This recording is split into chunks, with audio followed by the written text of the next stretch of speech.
السلام علیکم ویورز، آج کی ویڈیو میں ہم مدینہ کی تمام زیارات کروائیں گے۔ ایسی زیارات جو ہم مسجد نبوی سے پیدل جا کر بھی کر سکتے ہیں۔ کون سے گیٹ سے کون سی مسجد آئے گی اس کے بارے میں ہم جانیں گے۔ گیٹ نمبر 339 سے باہر کی طرف جا کر ہم مسجد امام بخاری کی طرف جا رہے ہیں، اور ساتھ ساتھ ہم یہ بھی جانیں گے کہ ان زیارات کی فضیلت کیا ہے، یہ مساجد کیوں مشہور ہیں، جس جگہ پر مسجد تعمیر کی گئی اس کے تعمیر کرنے کی وجہ کیا ہے۔ صبح کے وقت کا مدینہ کی پاک گلیوں کا خوبصورت منظر آپ کے سامنے ہے۔ مسجد امام بخاری کی طرف جانے کے لیے مسجد نبوی کے 339 گیٹ سے نکل کر فندق روف تک آپ نے ٹرن نہیں لینا۔ فندق روف جو ہے، فندق عربی میں ہوٹل کو کہتے ہیں۔ فندق روف مسجد نبوی سے زیادہ دور نہیں ہے، چند ہی میٹر کے فاصلے پر ہے۔ سامنے آپ کو فندق روف نظر آ رہا ہے، یعنی کہ روف ہوٹل کو جب ہم سامنے سے دیکھیں گے تو اس کے لیفٹ سائڈ پر ٹرن لے لیں گے۔ میں آپ کو سامنے سے دکھا رہی ہوں، کارنر پہ کھڑی ہو کر۔ یہ فندق روف ہے جسے میں نے زوم کیا ہے۔ اب ہم لیفٹ سائڈ پر ٹرن لے کر جائیں گے۔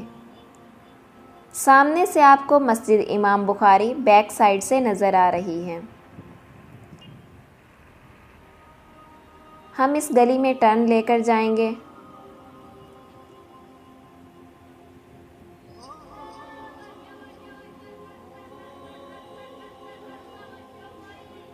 مسجد امام بخاری کے لیے ہم نیکسٹ اسٹریٹ سے بھی جا سکتے ہیں، لیکن یہ زیادہ قریب تھی تو ہم ادھر سے گئے۔ یہ مسجد امام بخاری ہے۔ یہ وہ تاریخی جگہ ہے جہاں پر حضرت امام بخاری رضی اللہ تعالیٰ عنہ نے نبی پاک صلی اللہ علیہ وسلم کی 6000 سے زیادہ احادیث لکھیں۔ حضرت امام بخاری رضی اللہ تعالیٰ عنہ کی یادداشت بہت تیز تھی، اسی لیے انہوں نے 9 سال کی عمر میں پورا قرآن پاک حفظ کر لیا۔ بصرہ، حجاز، مکہ، مدینہ سے احادیث کا علم حاصل کیا۔ حضرت امام بخاری رضی اللہ تعالیٰ عنہ باوضو ہو کر عصر کے بعد یہ احادیث لکھا کرتے تھے۔ اب میں آپ کو مسجد امام بخاری کی طرف جانے کے لیے دوسرا راستہ دکھاؤں گی۔ پہلے ہم بیک سائڈ سے آئے تھے، لیکن اب ہم مسجد امام بخاری کی فرنٹ سائڈ سے جا کر اگلی زیارت کے لیے جائیں گے۔ اب ہم جا رہے ہیں مسجد اجابہ کی زیارت کرنے کے لیے۔ مسجد اجابہ مسجد نبوی کے بالکل قریب واقع ہے۔ اجابہ کا مطلب ہوتا ہے دعاؤں کی قبولیت۔ اس جگہ پر نبی کریم صلی اللہ علیہ وسلم نے امت کے لیے 3 دعائیں کی تھیں۔ صحیح مسلم کی 7260 حدیث نمبر ہے، جس میں سعد ابن ابی وقاص رضی اللہ تعالیٰ عنہ سے روایت ہے کہ ایک دن حضرت محمد صلی اللہ علیہ وسلم مدینہ شریف کے بالائی علاقے سے تشریف لے کر آئے۔ جب آپ صلی اللہ علیہ وسلم مسجد اجابہ کے قریب سے گزرے تو آپ صلی اللہ علیہ وسلم اس میں داخل ہوئے اور آپ نے 2 رکعت نماز ادا کی۔ آپ صلی اللہ علیہ وسلم کے ساتھ ساتھ صحابہ کرام رضی اللہ تعالیٰ عنہ نے بھی نماز ادا فرمائی، اور پھر آپ صلی اللہ علیہ وسلم نے امت کے لیے بہت لمبی دعا کی، اور دعا کرنے کے بعد آپ صلی اللہ علیہ وسلم نے صحابہ کرام کی طرف رخ کیا اور فرمایا، میں نے اپنے رب سے 3 چیزیں مانگی ہیں، اس میں اللہ پاک نے مجھے 2 دعائیں عطا فرمائیں اور ایک دعا کو روک لیا، تو میں نے اپنے رب سے یہ دعا فرمائی کہ اے اللہ، میری پوری امت کو قحط سالی سے ہلاک مت کرنا، اور دوسری دعا یہ کی کہ اے اللہ، میری امت کو غرق کر کے ہلاک مت کرنا۔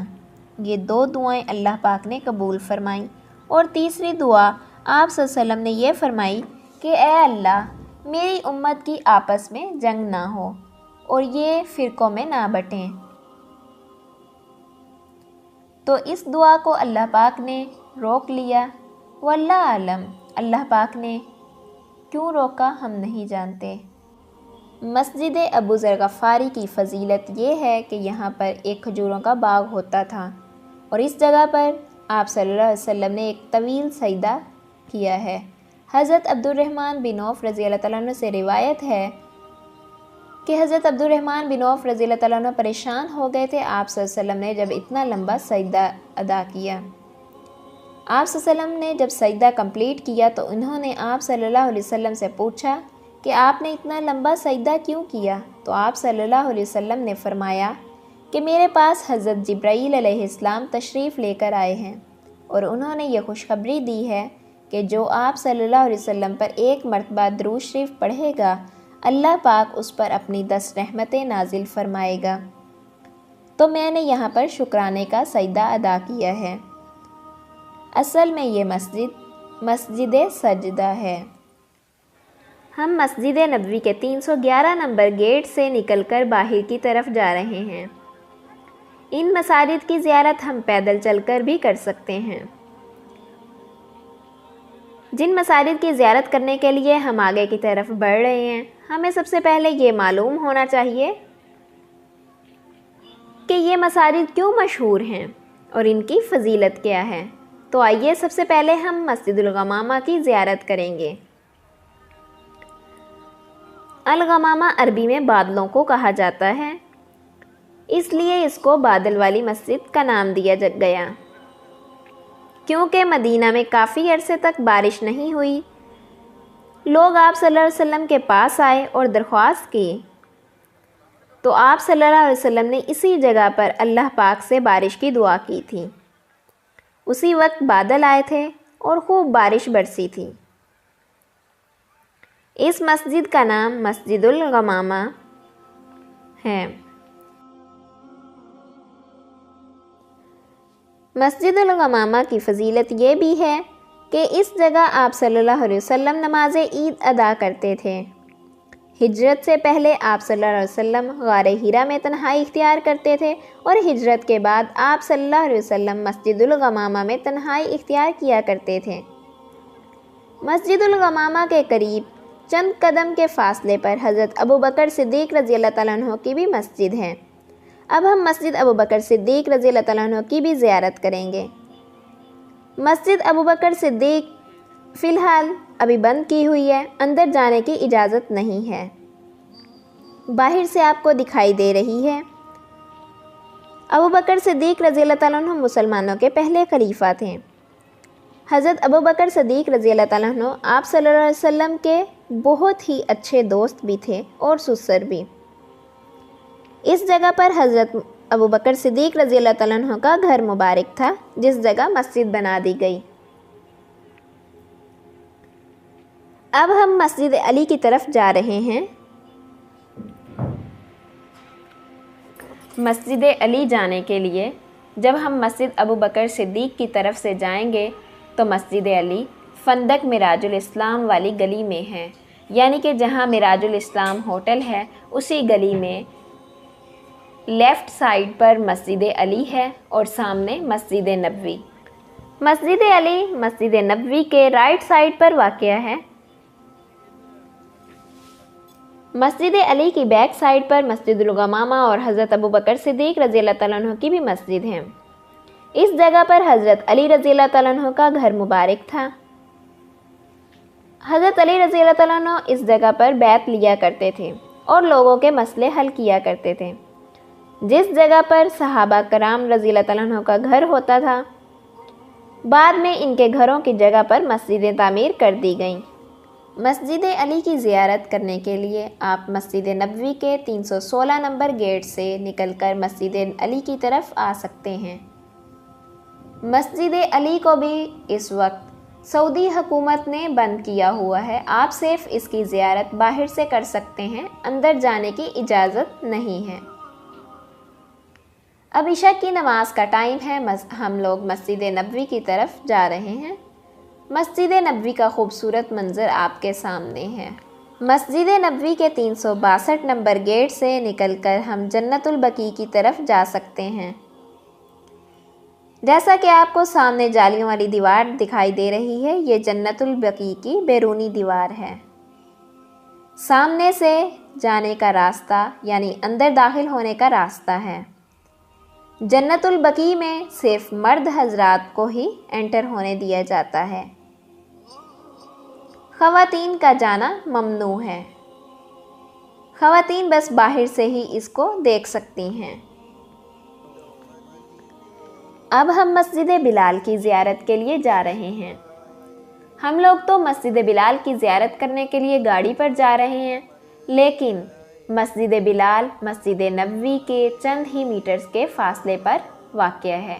مسجد نبوی کے 365 نمبر گیٹ سے نکل کر آپ مسجد بلال کی زیارت کرنے کے لیے جا سکتے ہیں۔ مسجد بلال سیکنڈ فلور پر موجود ہے۔ مسجد بلال کے بیسمنٹ میں مارکیٹ بنی ہوئی ہے۔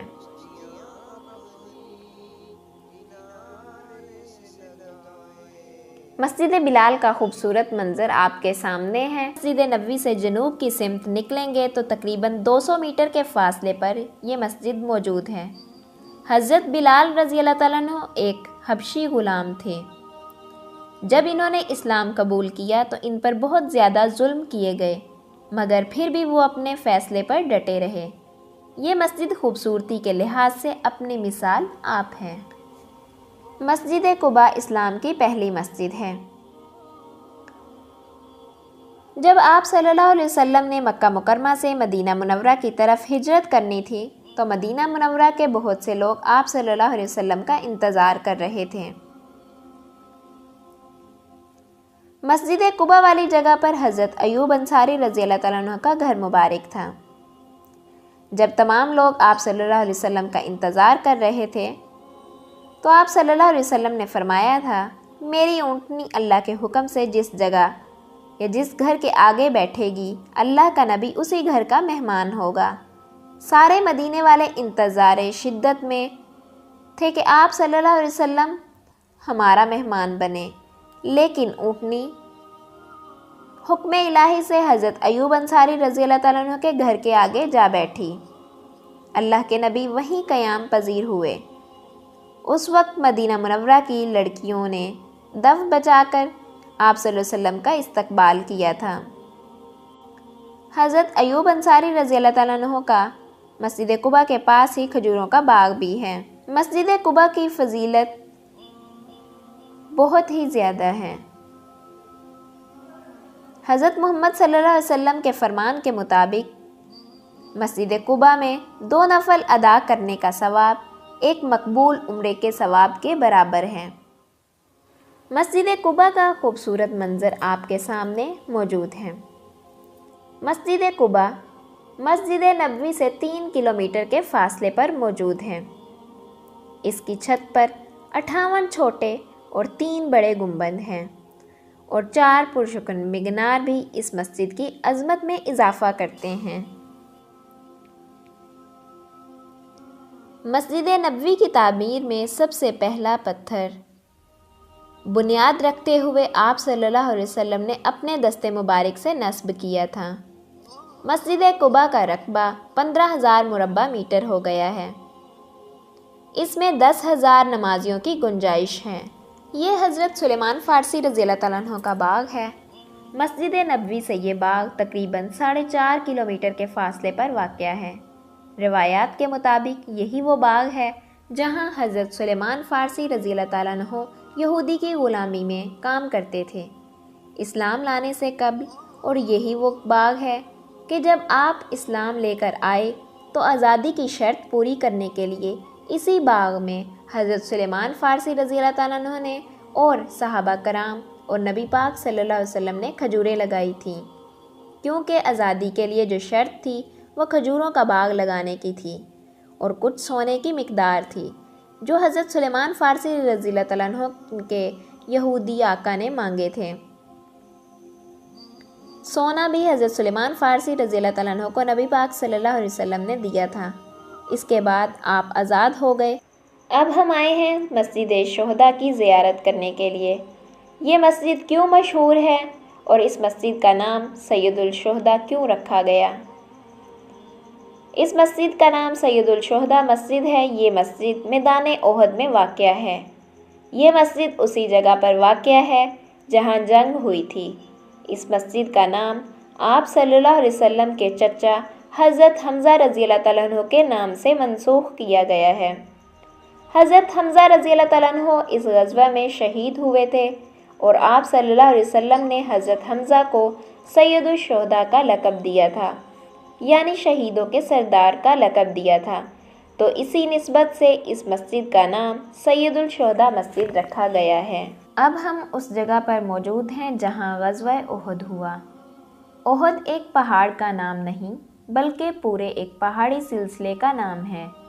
اس پہاڑی سلسلے کے دامن میں، جو کہ 1 میل لمبا ہے، 700 مسلمانوں کا لشکر ٹھہرا۔ 7 شوال کو دونوں فوجیں آمنے سامنے آ گئیں۔ آپ صلی اللہ علیہ وسلم نے اسلامی لشکر کو 3 حصوں میں تقسیم کیا۔ نبی اکرم صلی اللہ علیہ وسلم نے جنگی نقطۂ نظر سے 50 تیر اندازوں کا ایک لشکر عبداللہ بن زبیر رضی اللہ تعالیٰ عنہ کی قیادت میں جبل رمات پر مقرر کیا۔ یہ جو سامنے آپ کو چھوٹی پہاڑی نظر آ رہی ہے، جہاں پر لوگ اوپر گئے ہوئے ہیں، اس پہاڑی کا نام جبل رمات ہے۔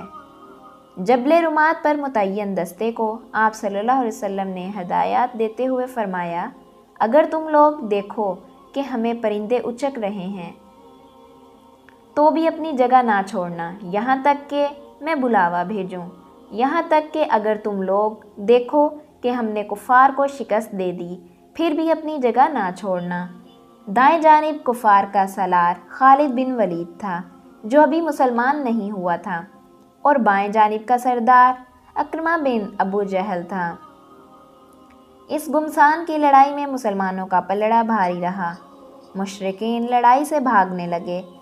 مسلمانوں نے بڑی تیزی سے گھیر کر مشرکین کو قتل کرنا شروع کر دیا۔ ان حالات میں جبل رمات پر موجود دستے سے وہ غلطی ہو گئی جس نے جنگ کا پاسا پلٹ دیا۔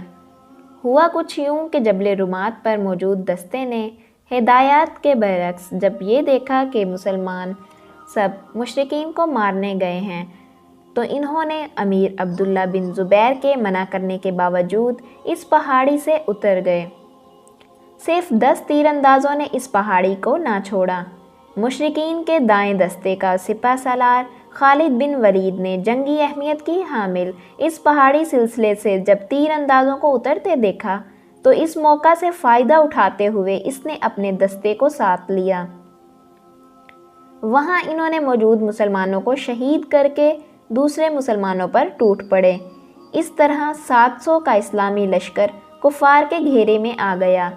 اسی آشنا میں آپ صلی اللہ علیہ وسلم کی شہادت کی افواہ گرم ہو گئی۔ یہ سن کر اکثر صحابہ نے ہمت ہار دی۔ لڑائی کے دوران ایک پتھر آپ صلی اللہ علیہ وسلم کے دندان مبارک پر لگا اور 2 دانت شہید ہو گئے۔ 70 مسلمان شہید ہوئے۔ کفار نے ان میں سے اکثر کے ناک اور کان کاٹ لیے۔ ان شہداء میں آپ صلی اللہ علیہ وسلم کے چچا حضرت حمزہ رضی اللہ تعالیٰ عنہ بھی شامل تھے۔ جب آپ صلی اللہ علیہ وسلم نے اپنے چچا کو دیکھا تو آپ دیدہ ہو گئے، تاہم صبر کیا۔ نبی اکرم صلی اللہ علیہ وسلم کی ہدایت کے مطابق تمام شہداء کو احد کے میدان میں اکٹھا کیا گیا اور شہداء کو بغیر غسل کے احد کے میدان میں دفن کر دیا گیا۔ اب ہم آئے ہیں مسجد قبلتین کی زیارت کے لیے۔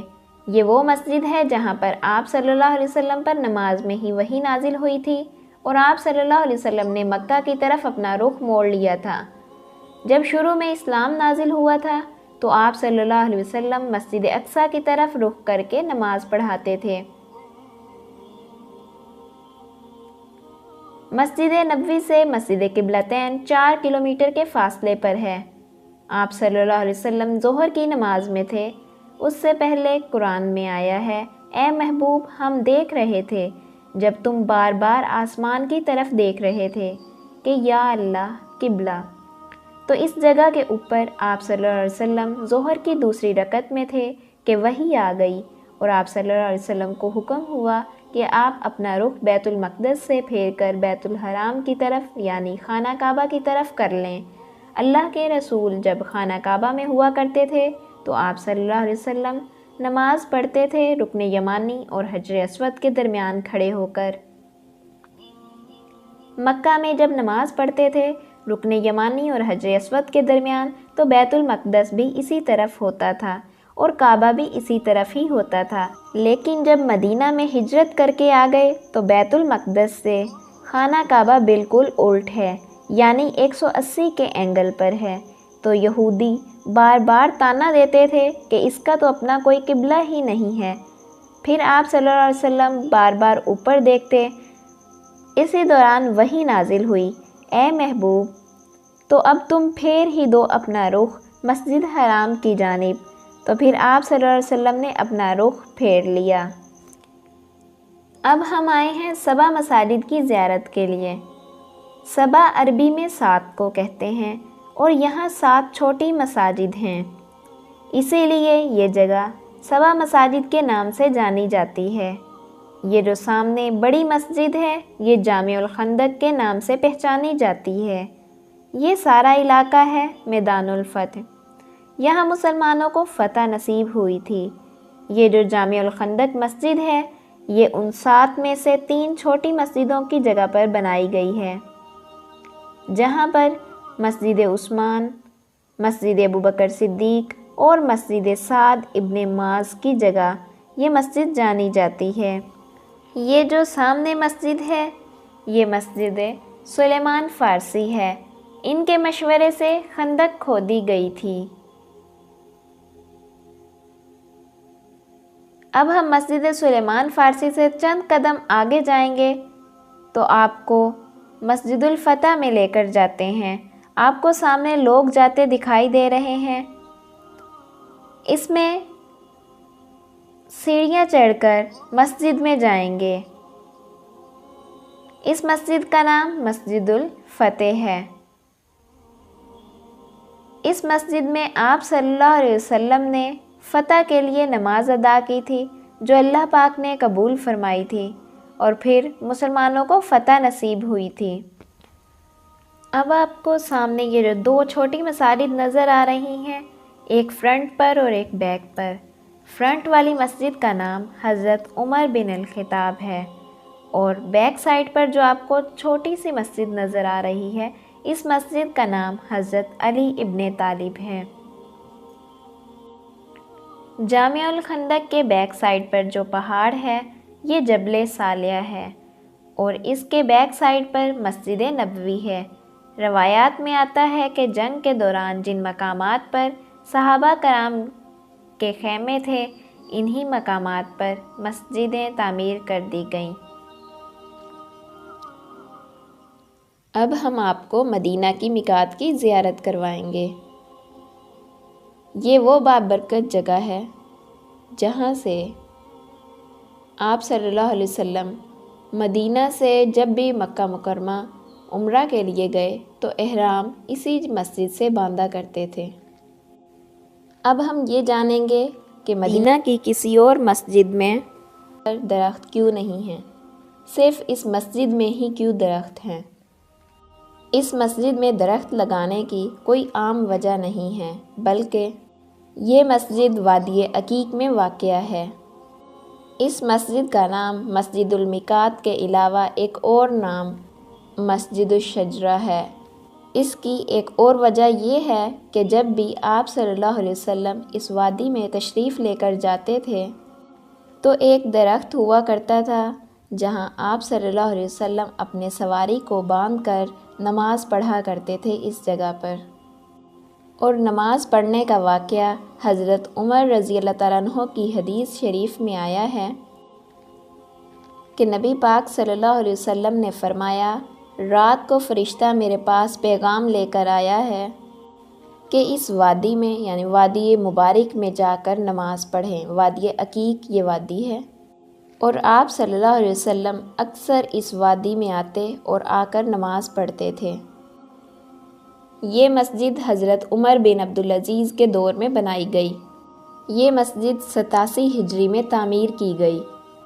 مثلاً ہجرت کے 80 سال بعد آپ صلی اللہ علیہ وسلم کے زمانے میں یہاں صرف 2 کنویں ہوا کرتے تھے جہاں سے حجاج کرام احرام باندھا کرتے تھے عمرے کی نیت یا حج کی نیت کے لیے، اور جانوروں کو بھی پانی پلایا کرتے تھے۔ جو لوگ عمرہ یا حج کرنے کے لیے جاتے ہیں، اس مسجد کو پار کرنے سے پہلے احرام باندھنا اور عمرے یا حج کی نیت کرنا ان کے لیے لازم ہوتا ہے۔ اب ہم جا رہے ہیں وادی جن کی زیارت کے لیے۔ وادی جن کا نام تو آپ نے سن رکھا ہوگا۔ اس وادی کے بارے میں اکثر آپ کو عجیب و غریب باتیں سننے کو ملتی رہی ہوں گی۔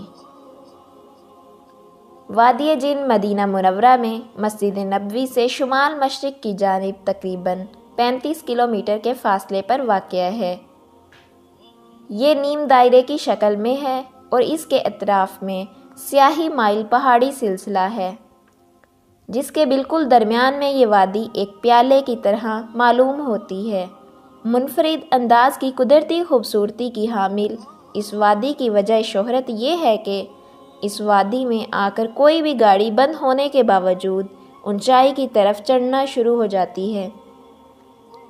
نہ صرف گاڑی بلکہ کوئی بھی گول چیز، مثلاً پانی کی بوتل یا گیند کو زمین پر رکھا جائے تو وہ خود بخود اونچائی کی طرف جانا شروع ہو جاتی ہے۔ یہ وجہ ہے کہ لوگوں نے اس کے بارے میں کئی طرح کی باتیں بنا رکھی ہیں۔ مثلاً کہا جاتا ہے کہ اس وادی میں جن رہتے ہیں اور وہ گاڑیوں کو دھکیلتے ہیں۔ یہ بھی کہا جاتا ہے کہ یہاں کے پہاڑوں میں خاص قسم کی مقناطیسی طاقت ہے جو ان گاڑیوں کو اور دیگر اشیاء کو اپنی جانب کھینچتی ہے، اور کچھ لوگ اس عمل کو معجزہ بھی کہتے ہیں، لیکن ایسا ہرگز نہیں ہے۔ معجزہ کسی بھی ایسے عمل کو کہا جاتا ہے جو انسانی ادراک سے، انسانی سمجھ بوجھ سے باہر ہو۔ مثلاً نبی پاک صلی اللہ علیہ وسلم کا اشارے سے چاند کو 2 ٹکڑے کر دینا اور اشارے سے واپس پلٹانا، اس کو معجزہ کہتے ہیں۔ واللہ اعلم ایسا کیوں ہوتا ہے، یعنی گاڑیاں بند ہونے کے باوجود اونچائی کی طرف کیوں جاتی ہیں، ہم نہیں جانتے۔ وادی جن میں آپ کو اسپیشل قسم کی کارز نظر آ رہی ہیں۔ اس وادی میں جب بھی لوگ زیارت کے لیے آتے ہیں تو ان کارز کو ڈرائیو کر کے اس وادی کو گھومتے پھرتے ہیں۔ بچے اور بڑے تقریباً سب ہی ان کارز کو ڈرائیو کرتے ہیں۔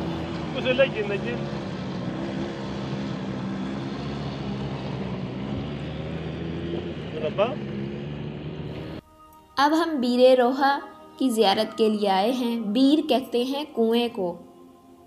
روحا کے مقام پر جو کنواں ہے اس کا نام بیر روحا ہے۔ نبی پاک صلی اللہ علیہ وسلم جب غزوہ بدر کے لیے جا رہے تھے، اس سے یہ جو کنواں نظر آ رہا ہے، اس کنویں سے پانی پیا تھا، اور لوگ کہتے ہیں کہ اس کنویں کا پانی کڑوا تھا، اور نبی پاک صلی اللہ علیہ وسلم نے اس کنویں میں اپنا لعاب دہن ڈالا اور یہ پانی میٹھا ہو گیا۔ روحا کا جو مقام ہے اس کے بارے میں بخاری شریف میں ایک حدیث ہے جس میں نبی پاک صلی اللہ علیہ وسلم نے فرمایا کہ قسم ہے اس ذات کی جس کے قبضے میں میری جان ہے، عیسیٰ ابن مریم یہاں سے احرام باندھیں گے۔ یہ روحا کا مقام یعنی وادی روحا یا مقام روحا، یعنی اس کے ارد گرد کے مقام میں سے ہی احرام باندھیں گے۔ ایگزیکٹ مقام کا تو نہیں پتہ، لیکن عیسیٰ ابن مریم ادھر سے ہی احرام باندھیں گے۔ مسجد اس مقام پر بنی ہوئی ہے جس مقام پر آپ صلی اللہ علیہ وسلم نے نماز ادا کی۔ پہلے یہ مسجد بہت چھوٹی ہوا کرتی تھی، اب اس مسجد کو ایکسٹینڈ کیا جا رہا ہے۔ اس مسجد کی تعمیر کا کام ابھی تک جاری ہے۔ آپ دیکھ رہے ہیں کہ اس مسجد کی فنیشنگ بھی ہو رہی ہے، ماربل وغیرہ لگائے جا رہے ہیں۔ جو لوگ میدان بدر کی زیارت کے لیے جاتے ہیں وہ راستے میں سے اس کنویں کا پانی تبرک کے طور پر اپنے ساتھ لے کر آتے ہیں۔ اب ہم آئے ہیں بیر شفا کی زیارت کے لیے۔ بیر شفا وہ کنواں ہے جہاں غزوہ بدر سے واپسی پر جس کنویں سے پانی پیا تھا، اور بعض روایات میں یہ بھی آتا ہے کہ اس کنویں میں آپ صلی اللہ علیہ وسلم نے اپنا لعاب دہن بھی ڈالا تھا، جس کا پانی پینے سے اللہ پاک کئی بیماریوں کو دور فرما دیتا ہے۔ سب سے بڑی بات یہ ہے کہ اس کنویں کی نسبت آقا صلی اللہ علیہ وسلم کے ساتھ مشہور ہے۔ جو لوگ میدان بدر کی زیارت کے لیے جاتے ہیں وہ راستے میں اس کنویں کا پانی تبرک کے لیے اپنے ساتھ لے کر آتے ہیں۔ اب ہم جا رہے ہیں غزوہ بدر کی زیارت کے لیے۔ غزوہ بدر کی زیارت کرنے کے لیے جب ہم جائیں گے تو ہم اس جگہ پر 4 جگہ کی زیارت کریں گے۔ ایک تو اس میدان کی جہاں پر غزوہ ہوا تھا، دوسرا ہے مقبرہ شہداء جہاں کے شہداء کی قبر مبارک ہے، تیسری جگہ ہے مسجد عریش اور چوتھی جگہ ہے جبل ملائکہ۔ غزوہ بدر 17 رمضان المبارک کو ہوا۔ یہ وہ میدان ہے جہاں پر 313 صحابہ کرام اور کفار مکہ ایک بہت بڑی جنگ کے لیے اترے تھے۔ اس میدان میں ایک کنواں بھی ہے جس میں ابو جہل اور دوسرے کفار مکہ کے بڑے بڑے سردار عتبہ شیبہ ان کو واصل جہنم کر کے اس کنویں میں پھینک دیا گیا تھا۔ یہ میدان بالکل اسی طرح موجود ہے جیسا جنگ میں تھا۔ اس وقت کے درخت جو کہ کھجوریں ٹوٹی ہوئی، بالکل یہ آپ کو سیم ویسا ہی نظر آ رہا ہے جو کہ جنگ ختم ہونے کے فوراً بعد تھا۔ اس میدان کے ارد گرد آبادی ہے۔ اس غزوہ میں مسلمانوں کو شاندار فتح نصیب ہوئی تھی۔ اب ہم آئے ہیں مسجد عریش کی زیارت کے لیے جو میدان بدر میں واقع ہے۔ مسجد عریش اس جگہ پر واقع ہے جہاں پر آپ صلی اللہ علیہ وسلم نے اپنا خیمہ لگایا تھا۔ غزوہ بدر کے دوران آپ صلی اللہ علیہ وسلم بڑی عاجز و انکساری سے رات بھر اس جگہ پر دعا مانگتے رہے کہ اے اللہ، ان مٹھی بھر مسلمانوں کو فتح یاب کر، کامیاب کر ان قریشیوں کے سامنے، ورنہ روئے زمین پر تیرا نام لینے والا کوئی نہ ہوگا۔ وہ یہ دعا رات بھر فرماتے رہے اور اتنا روئے کہ آپ صلی اللہ علیہ وسلم کے کاندھے سے چادر ہٹ جاتی تھی اور حضرت ابوبکر صدیق رضی اللہ تعالیٰ عنہ وہ دوبارہ ڈالتے تھے اور پھر ہٹ جاتی۔ یہ سلسلہ رات بھر جاری رہا۔ اب ہم جبل ملائکہ کی زیارت کے لیے جا رہے ہیں۔ میدان بدر کے بالکل قریب ہی یہ پہاڑ ہے، جبل پہاڑ کو کہتے ہیں۔ اللہ پاک نے آپ صلی اللہ علیہ وسلم کی دعا قبول فرمائی تھی اور 1000 فرشتوں کو ان کی مدد کے لیے بھیجا تھا۔ یہ جبل ملائکہ ہے جہاں پر فرشتے مسلمانوں کی مدد کے لیے اترے تھے۔ یہ پہاڑ دنیا کے ہر پہاڑ سے مختلف ہو گئے اور ریزہ ریزہ ہو گئے، مطلب یہ ریت کے پہاڑ ہیں۔ ان پر اللہ تعالیٰ کے مقرب فرشتے نازل ہوئے تھے اور میدان بدر میں صحابہ کے ساتھ مل کر کافروں کو نیست و نابود کیا تھا۔ یہ پہاڑ اب تک چمک رہے ہیں۔ اب ہم آئے ہیں مقبرہ شہداء کی زیارت کے لیے۔ غزوہ بدر میں ٹوٹل 14 صحابیوں کی شہادت ہوئی تھی جن کے نام یہاں پر موجود ہیں اور یادگار کے طور پر لکھے ہوئے ہیں، جن میں انصار اور مہاجرین شامل ہیں جنہوں نے غزوہ بدر میں شہادت نوش فرمائی تھی۔ اور یہاں پر اور بھی قبریں موجود ہیں جہاں پر اس دور کے اور بھی مسلمانوں کی تدفین کی گئی ہو۔ ان 14 صحابہ کرام کے علاوہ باقی دوسرے لوگوں کی بھی قبریں موجود ہیں۔ اب اس قبرستان میں اندر جانے کی اجازت نہیں ہے، آپ صرف باہر سے ہی دیکھ سکتے ہیں۔